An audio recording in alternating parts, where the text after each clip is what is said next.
Hello, everyone, and welcome. I'm Bill Newell with Phil Stacy and Matt Williams from the Salem News. And gentlemen, welcome. Nick Kukuru will be joining us, we believe, very shortly from the Gloucester Times. And Phil and Matt, I want to start with you with a kind of a general question. You guys were out covering games this past weekend under Fall 2 high school football and under our COVID guidelines, if you will. So what was it like? What's the big picture? I know you guys covered the X's and O's, the scoring, the defense, the offense, the post-game comments. But what was it like really kind of being in those, being at those venues under these conditions? You want to take it, Willie? You want me to start? It doesn't matter. We can shoot. Can we shoot for it virtually, or is that not? Does that not work over the Zoom? I don't know. Let me see here. Yeah, I'll go. So I had two different experiences. Was at St. John's Prep last Friday night and over in Marblehead Saturday afternoon for pair of games. It was warm by March standards Friday night. So he gave me the option of being down in the field or going up and I guess they don't have a press box per se. They just more have a flat field, those enclosed boxes that kind of overlook the field. So I was in one of those with the window open, and that was nice. No issues there, masked up, obviously. Plenty of hand sanitizer using during the game. Afterwards, just right on the field.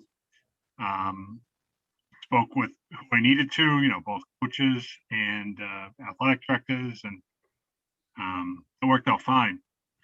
Saturday, a little bit different over in Marblehead. You couldn't go on the field, which is where I prefer to be in Marblehead. I like to watch the games from the sidelines there. The press box is really tight there. And they film and they do the announcing, and it's just kind of a mess. And especially in this day and age, I didn't want to be in a tight space there. So I was hoping to get on the field, but they weren't letting anybody on the field, photographers or reporters. So they gave us the opportunity to watch it either in the stands or from outside the ring on the field there. And I chose to watch it from the ring so I could move kind of up and down the field as the team went. And it wasn't like it was crowded with a bunch of people. There were some Marblehead cheerleaders on one end, but that was no issue. And the Marblehead players who were injured were watching behind their teammates along the fence. But, it admittedly wasn't the greatest vantage point, but it's doable. And you have to be understanding in this day and age. So it was fine. I mean, would I prefer it? No, but I also get it. So it just is what it is. It's fine. It's fine for you. What are you, 6'3"? I mean, I'm not going to be able to see, so I'm not standing behind a ring and not being able to see the action. And maybe they'll give me some telephone books or some stilts I can stand on, these people, I wish I was 6'3". Thank you, but no, not quite. Nick, we're talking about your experiences kind of during COVID times, what it was like being at these venues during this time with very limited fans and extra people around.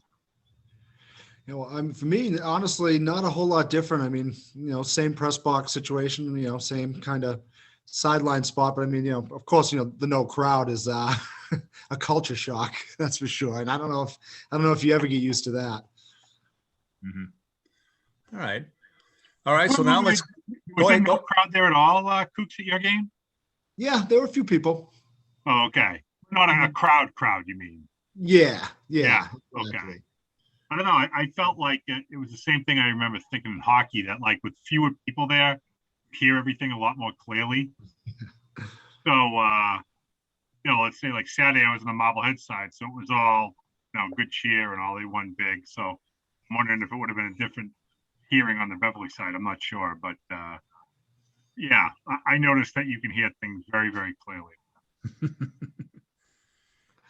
That don't make it into the paper. Is that what you're saying, Phil? That don't always, are not fit for family newspaper tweets, et cetera, et cetera. I watched the Marblehead game on my iPad for a few minutes, and I got to give, actually it was my laptop here, but Marblehead cable guys were very good. They had nice replays and different things like that. It was actually a nice presentation. I got to give a little shout out to them at Marblehead TV, Nice. their local TV. So they did a nice job in this day and age. So a little shout out to them. Now, as far as it's funny you mentioned that about the what you hear at these games and all. I wrote from a Bruins game I was at a couple weeks ago. Of course they are not allowing fans to garden until I think it's next week. So it's completely empty arena. There's some media upstairs, limited media, but other than that, it's just the players and coaches down on level 3. And you hear everything, like everything in an empty arena, what's said on the ice and the benches and all. And it's interesting. Yeah. It's a different experience. Where was I here? Okay, let's look at some of the action. Let's just kind of back up in time here. Phil, let's talk about Marblehead Beverly. We talked about that game as a preview last week, game at Marblehead. Yeah. It turned out to be all Marblehead in that game on Saturday. It was, yeah. Action from you, yeah. I think Marblehead is really strong. Through 1 week, they appeared to me to be running on all cylinders. And I know, Jim Rudloff pulls from the Lou Holtz playbook a lot of, we're not this and we're not that, and we didn't play well. I mean, they certainly looked good to me. Josh Robertson, I think he completed 20 passes, which would be a season for some kids. 20 of 26, 188 yards, had a touchdown. He ran for a touchdown. They threw the ball to 5 different guys. They had a great running punch with George Percy and Connor Cronin. They blocked the punt, returned that for a touchdown. Their line won the battle up front against a much better Beverly line. And for Beverly, I was a little bit surprised that they ran the offense they did. A lot of triple I, ISO left, ISO right kind of stuff, when I thought that, maybe they would try to go a little more out of a shotgun with a mobile quarterback like Danny Morency and try to get the ball out to some of the backs in the flat and give them room to run and all. So that was a little surprising, but I think once Marblehead took the lead 14-0 and then scored again right to start the second half, it was really an uphill climb for Beverly the way Marblehead was playing. They just seemed to be playing with an awful lot of emotion and precision that made it a difficult climb back for the visitors. Nick, I know you saw Saugus and Gloucester on Saturday afternoon, and the Fishermen picked up the W. Yeah, it was an interesting game. I mean, they were up 20-0 at one point in the second quarter with about 20 yards of total offense. They recovered a fumble inside the 5. They ran another one back inside the 2, and they got a short field at the 20 on a shanked punt. So they cashed in on all 3 of those, and that was kind of it. I mean, Saugus kind of controlled most of the game from there, but Gloucester made a couple nice stops on defense late, and kind of held them off. But yeah, I mean, Gloucester did not do a whole lot on offense. They had 130 yards of offense, and 57 of them came on a run on the last play, their last offensive play of the game, when Saugus kind of sold out on a 3rd and short. But their defense did look good, and they did look much improved, which is really, kind of the big thing for Gloucester this year. They needed to take a step up after a tough season a year ago, and it looks like they've done that. I don't know if they're going to be lighting the world on fire, 5-6 wins this season, but a clear step in the right direction is the most important thing for the program right now, and it looks like they've made that. Matt, and what you saw last weekend, any particular highlights? Well, I think Masconomet is, certainly put everybody on notice. They joined the league and they beat the defending champion, the team that Jim Rudloff was talking up as, they're going to go undefeated. They're going to kill everyone in Danvers High. And so Masco, says, we're here to play and we're going to be a factor in this thing. Now, the question is, can they be consistent, right? The Chieftains. I mean, it was a 6-0 game.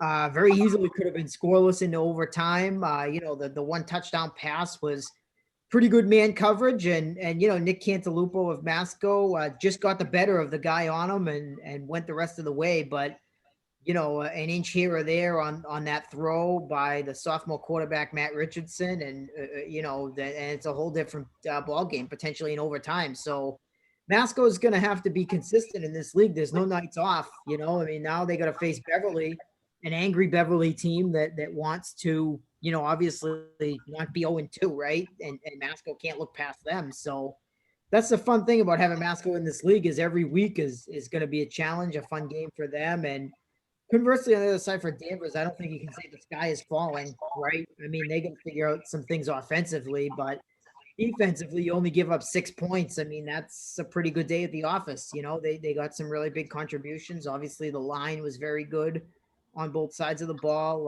The newcomer Brian Taylor had a couple of big sacks. Some of the young guys, Mativier, Steve Reardon, really flying around defensively in the secondary. So anybody that's looking past Danvers and throwing dirt on their grave is probably whistling past the graveyard a little bit. And that goes directly to Danvers' game this week against Swampscott, right? Swampscott, destroys Salem. Their offense only runs a grand total of 4 plays. And so the Swampscott really know what they have. I mean, it was a glorified scrimmage for them. I mean, they brought 3 punts back for touchdowns. And the 2 offensive touchdowns the first team scored were short fields on interceptions, right? So again, I mean, their starting running back, Xavier Bascon, had 2 touchdowns on punt returns, but he only had 1 carry. Their new quarterback, Cam O'Brien, only attempted 1 pass.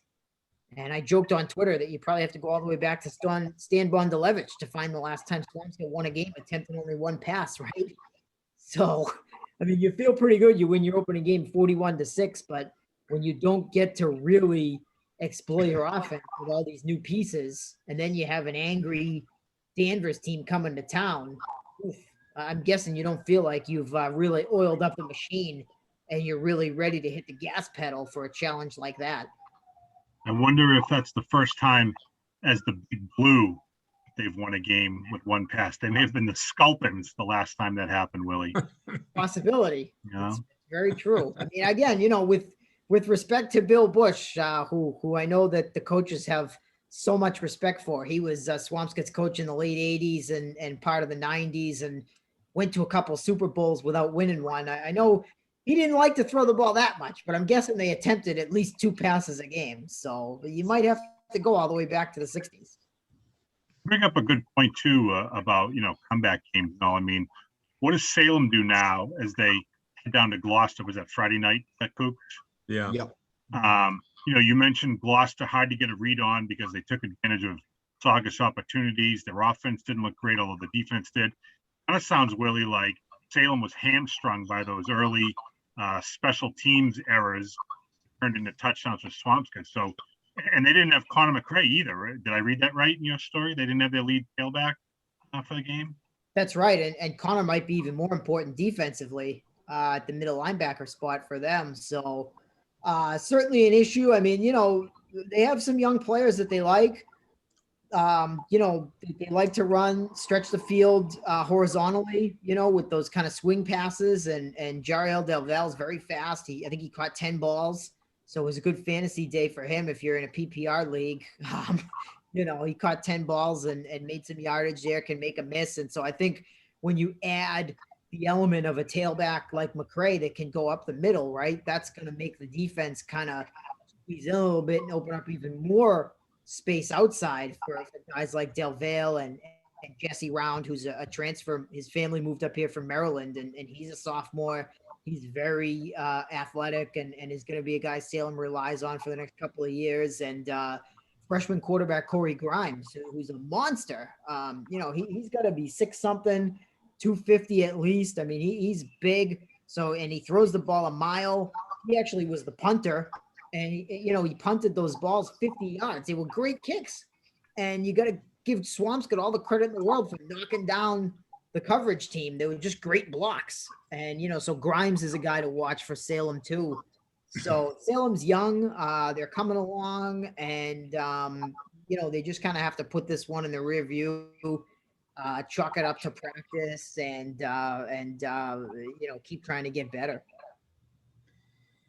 I wanted to touch on a couple of teams that you guys kind of wove it in with looking ahead to this week and looking back at last week. But when you look at Swampscott, I know we did not give them a lot of a sound out in our last program, guys. But I mean, this team, Bobby Serino there has got a real program going there now. I mean, they've been churning things out now for the last few years under his direction. Peter Bush, Bill Bush's son, is on the coaching staff as well. But they do so many things. They do the special teams well. Their defense has been outstanding over the last several years, and their offense, gets a lot of attention. But they're very diverse and very well drilled and so on. So they're this game against Danvers on Friday looks like it should be a great football game. You would think. As I look ahead now, I was going to have you guys talk maybe about the Prep and Ipswich both picking up wins as well to open up the week as well. So let's hold off on the Swampscott Danvers game and maybe some thoughts on Ipswich and the Prep. Coach St. Pierre over the Prep picking up his 50th win. Yeah, I tweeted this out. I believe I wrote it too. But kudos to St. Mary's, stepping up and filling a void when both they and St. John's lost games last week, COVID-related opponents. I think St. John's was worried they wouldn't be able to have an opening game. As it turns out, St. Mary's didn't have one either. They worked it out. So kudos to Division 7 St. Mary's coming over and playing Division 1 St. John. For St. John's, I think it was a pretty boilerplate win. They just basically ran their base offense and defense, I think. Didn't play James Guy, starting tailback, healing from a little bit of a hamstring tweak.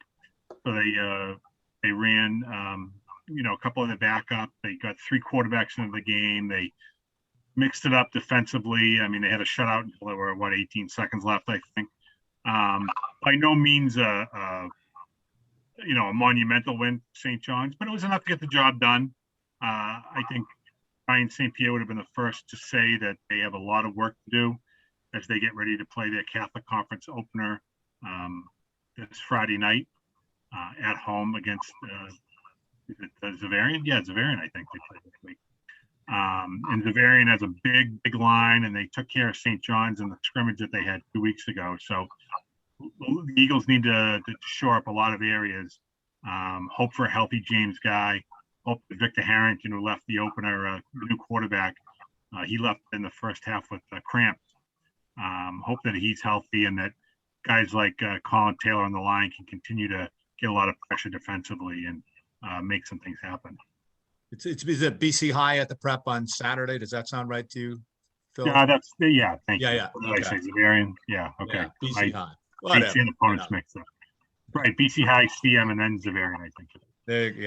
So. Okay. Let's touch on 2 teams that actually did not play last week, but you were just kind of alluding to some of the schedule swapping that happened at midweek last week. But Willie, Fenwick and Peabody both opening up this coming weekend with Saturday games. Peabody playing at Marblehead, Fenwick going to Drake at Saturday night. Any thoughts on those 2 schools? Well, knock on wood, they'll be playing, ready to rock and roll. I know that it's been a tough pill to swallow for the Fenwick guys. Some of their players actually put their uniforms on Friday just to feel like they were supposed to be playing, just to get the feel, a dress rehearsal, so to speak. So they're champing at the bit, chomping, if you want to say that, however you want to phrase it. And, Drake unusual opponent, certainly, but I think at this point, Fenwick would play Endicott College or Western New England. I mean, just to get a game, they don't care. They'd play anybody, and that's what they're excited about. I think Peabody is, similar in that sense. I think they're, it certainly is a challenge when you have to go over to Marblehead for your opening day. I mean, a team that they've never beaten as members of the NEC. They've had some tight games over there. I think every time they've played at Piper Field, it's been god awful weather. So, I mean, hopefully that's not a harbinger for this weekend. And, but you just look at what Marblehead did to Beverly last week and you wonder, you'd like to have a game under your belt before you got to deal with that mess. I'm sure that the defensive coaches are trying to figure out a way to limit Josh Robertson, and that sounds like it's going to be easier said than done for everybody in this league this year. So, You know what I noticed, Willie, about him the other day from a year ago is that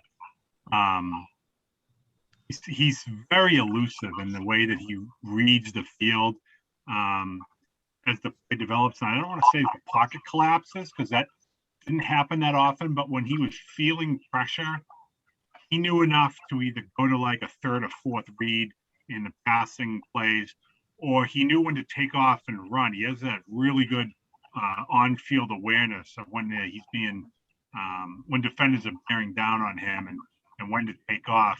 He'd taken a pitch to the left side that was there was a wall of Beverly defenders there, and he was able to cut back across the field all the way over to the right and find his way into the end zone from 22 yards out. That was a really athletic play. On top of his excellent passing skills, I think that elusiveness as a runner and field general makes him a dangerous player. Well, so I mean, that's interesting with Peabody coming up this week because a year ago, Peabody scored on the first play from scrimmage to go up 7-0 against Marblehead. And it was a terrible night, as I said, and Peabody had some veteran defenders in there, and they were doing a number on Robertson, and he actually got taken out. Jim decided he's putting Miles Smith in so that they can run the option, and with Tim Cronin, and Miles Smith ran all over Peabody, and they ended up coming back from behind to win the game. So that development of Josh Robertson now being a dual threat, guy that can take punishment and make tacklers miss. Wow. That makes it even more dangerous, as we move forward here. You know what I was thinking, guys, just while you guys were talking, is this is probably the first ever high school football season where we've set our clocks ahead during the season. Yeah, right. You know what I mean? Just throwing it out there. You had the Bill Bush, you had the Swampscott one pass and a win. Throw in the first time they set the clocks ahead as well during the football season. All right. History in the making here. Yeah. Hey, you guys jumped around and actually covered a lot of things previewing already, but Nick, I want to jump to you very quickly. Manchester Essex, they lost to the other Hornets in the Cape Ann League this past weekend, and now they're playing Triton. So some thoughts on the Manchester Essex Hornets, and even this North Reading team, what you thought about them? Yes, I mean, it sounded like, talking to Coach Jeff Hutton over the weekend, Manchester Essex went 3-0 in their first 2 drives, and North Reading scored on their first 3 drives after taking the, opening kickoff. So it was 20-0 there real quick, and they kind of never really recovered. They did settle down a bit, but they didn't recover. Manchester Essex has a young line this year. They got a bunch of skill guys back that can make plays. Will Lewandowski's an excellent quarterback. He's got a good receiver in AJ Palazzola, but they do have a young line. So against, the defending Cal Kinney champs, North Reading, they actually did all right for the final 3 quarters, but it's tough to, get out of a 20-0 hole on the road against a team like that. And, that one too, that was going to be a scrimmage. They weren't supposed to open up the season until this coming week, but they added that as a game after Georgetown dropped out. So they went from, having 2 scrimmages and opening with Triton to, 1 scrimmage and an opener with North Reading, who's very good. So, we'll see. Triton, they match up a lot better with this week. That should be a good game. All right. Gentlemen, any other games that you guys want to look at this weekend? We've for some other games, this Friday games, we have Saugus playing down at Winthrop. You mentioned just now, Nick, Manchester Essex at Triton, Newburyport at Linfield. Linfield picked up a win in their opener. Greater Lawrence at Essex Tech, Friday games. Anything there? That Beverly Masco game on Saturday should be interesting. Can Masco keep that momentum going after a great home win against Danvers? Can they bring that with them on the road against, I think Willie used this term, against an angry team in Beverly that's going to be looking to get back in the win column after taking it on the chin last week. Both teams are big up front, athletic. Both teams have some offensive pieces that can do some damage. Both teams only had 1 touchdown last week, so what's going to give there?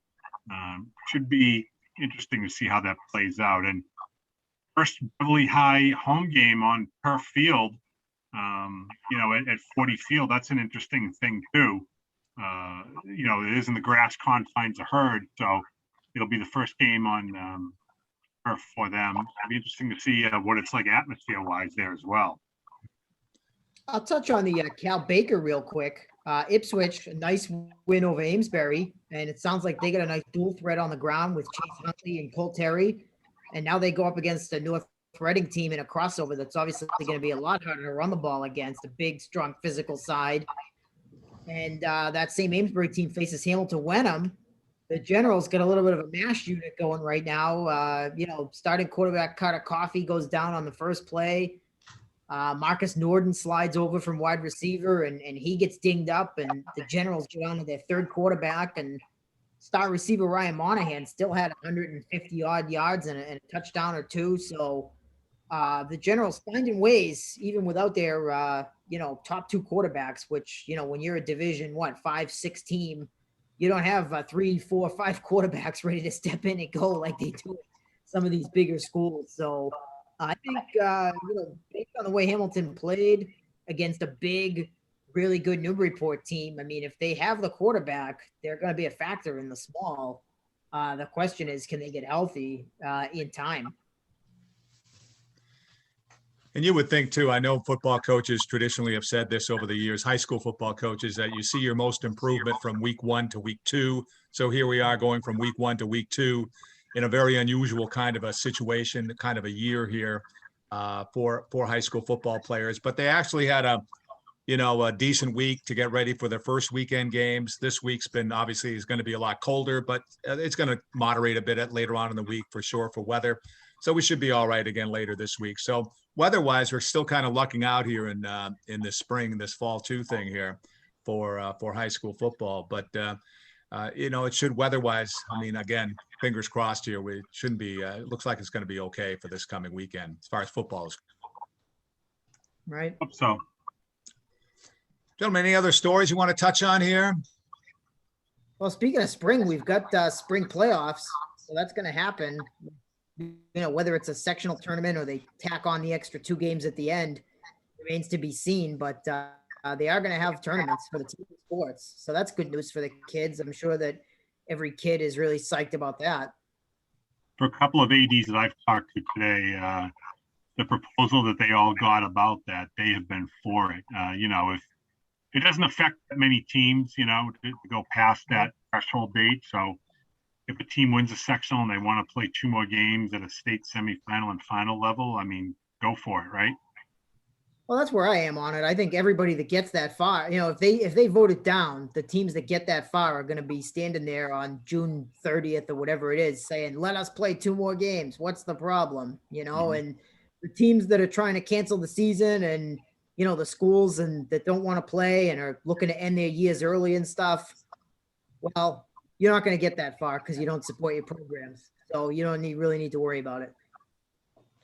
So, Phil, what they're saying here is normally the high school spring sports season would be ending early June, to be honest with you, right? I mean, include the playoffs? Yeah, including the playoffs. Pretty much. I mean, maybe middle of June. 15th or so, yeah. Yeah, but they're 15, 20. Yeah, but those are those are the state finals at that point. Right. But yeah. So what you're saying is that now they'll be able to go, if they want to, they could continue on, and these playoffs could continue to the end of June. I want to say, and Willie, correct me if I'm wrong here, but they're looking to extend the regular season to like June 13th or so. And again, I mean, I don't think any of us know what's going to happen as far as high school graduations, if there's going to be, crowds allowed or outside or any of that stuff. That's a whole different ball of wax. But they're looking to, extend the season by a week and then have postseason play through the end of the month, with the possibility that certain teams could play maybe until July 3rd. I want to say it is right before 4th of July. So if it's one extra week and they want to play, semifinal or final, why not, right? Well, I think too that the other thing is the original spring calendar that they put out in August ran through July 3rd, right? So the question is, do you want to quote unquote end the season on June 11, 13, whatever it is, to have a tournament? There was some concern about that. You're cutting off time if you lose. And so what they've said is that every school can play all the way up until that June 3rd, whether you're in the tournament or out of it, sort of like the football consolation games. If conferences want to set up a conference tournament after the state playoffs, or for teams that don't make it far, I mean, you can keep playing some extra rivalry games, just to give kids as many games as possible, since they've missed out on so much. So I think that fact really kind of weighed a lot of people in the direction of, okay, let's have a sectional then, because if you don't want to be in it, or if you lose, you don't lose games. Because it would stink, for a senior to only get 7 games because we had to squeeze in a tournament, right? So, I mean, you make sure that senior gets the number of games that everybody got in soccer and basketball and everything by allowing them to keep playing even after they're quote unquote out. Knowing that the spring season, so to speak, is really starting. It hasn't started yet. It starts later on. So it's going to be a late start again for our viewers here. All right, gentlemen, good job. We'll have a great week, great weekend, and we'll talk again soon. Thanks, guys. Yep. Yeah. Guys.